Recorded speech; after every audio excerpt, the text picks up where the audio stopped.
Ciao, il video di oggi andrà a interessare l'argomento relativo alla scultura wire sul classico tema dell'albero della vita. Quello che servirà sarà una pietra di vostro gradimento. Questa è una pietra di fiume che è un ciottolo venduto per acquari, ma potete usare anche pietre di mare, una qualunque pietra che piaccia a voi.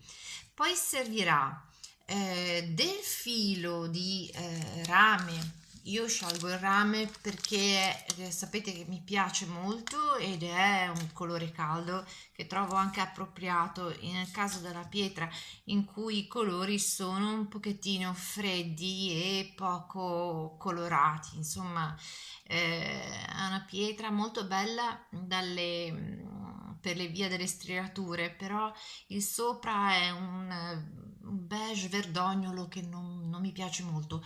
Questo filo le darà sicuramente una botta di vita. Un altro, dunque, la misura di questo filo di rame è 1 millimetro.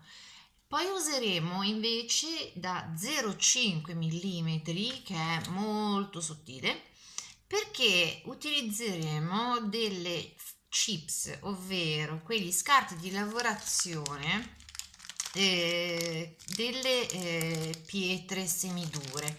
Questa è, se non sbaglio, una pietra, no, questa è madreperla.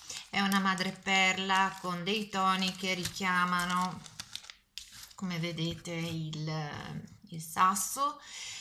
E userò anche, ora io non sono una gemmologa, comunque questi altri elementi con un piccolo forellino del verde, che è penso turchese verde, del corallo, per fare un po' di colore che si abbina molto bene con il rame.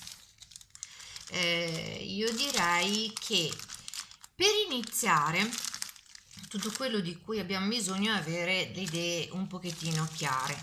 Per questo motivo io vado a disegnarmi un tronco che mi dia soddisfazione. Vorrei fare un albero un pochettino stortarello, un po' come quelli dei bonsai, per capirci. Quindi l'idea è quella di fare un albero, poi vi giro il foglio, in cui ci sia sulla pietra una sorta di, non so se si vede, sto controllando l'inquadratura, una sorta di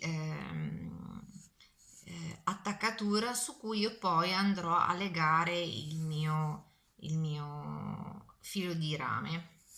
Quindi poi le fronde, nella mia idea, saranno fatte un po' così e ci sarà un intreccio di rami, ci saranno dei rami che si staccheranno e altri che magari torneranno indietro. Insomma, l'idea è questa.